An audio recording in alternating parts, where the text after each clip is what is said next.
This summit has taken place at a crucial time as calls around the world grow louder for progress on the imperatives of our time, to end poverty in all its forms and ramifications, to reduce inequality within and amongst countries, and to take urgent action to combat climate change. This year, we have recognized the growing debt burden that is faced by many developing economy countries. South Africa has been applauded for hosting the historic G20 Summit, attended by a number of world leaders who are keen to revive multilateralism in a harsh geopolitical space. The importance of having the first G20 Summit in our history on the African continent. And by itself, it's a great achievement. And I think South Africa can be proud of this achievement. Second, this is as well a summit where African Union has its seat, which is a very important achievement as well, in the recognition of Africa as a whole and Africa as being part of these nations to decide for themselves and for the future.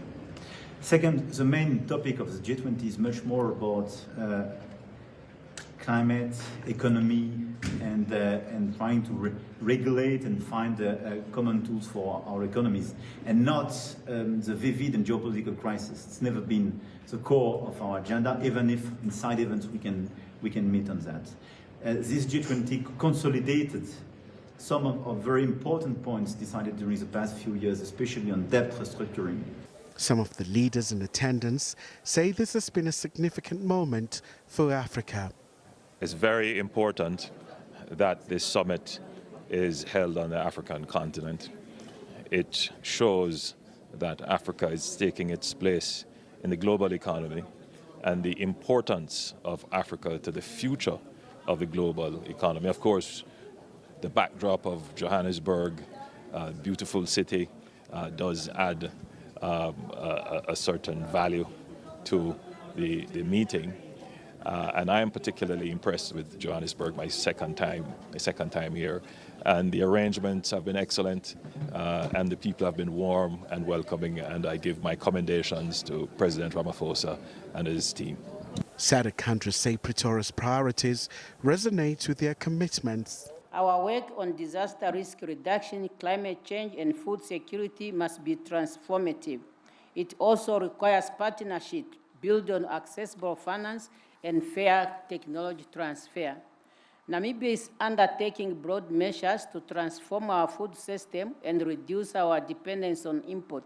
Our focus is to reduce agricultural imports, strengthen domestic production, and build climate-resilient agriculture infrastructure with a strong focus on irrigation, water harvesting, storage, and the rural value chain.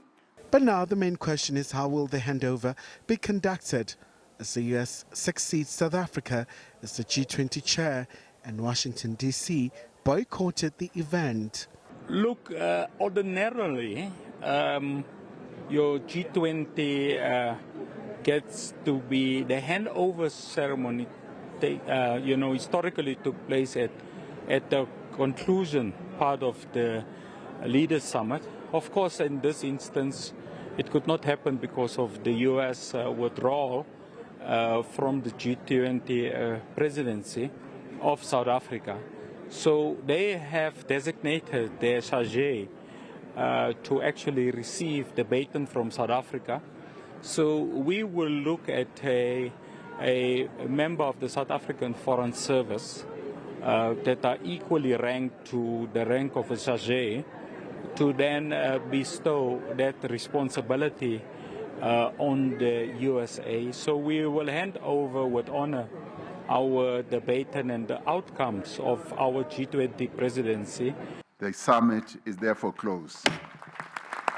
Meanwhile, the declaration has been widely accepted by key G20 members who are eager to realize the changes in the world.